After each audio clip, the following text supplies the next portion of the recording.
Wah, saya kira jualan infus. Yang maha kaya, yang maha memberi, mengabulkan setiap doa dan harapan.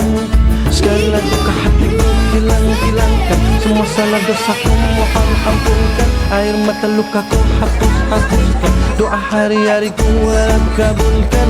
Maulana, Maulana ya Sami'u ana birahmatika ya Rabbi la taqtar jana.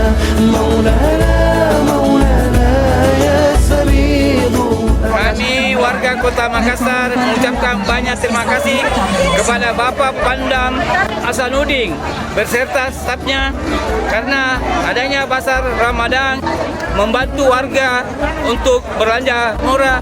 Ewako. kabulkan Maulana.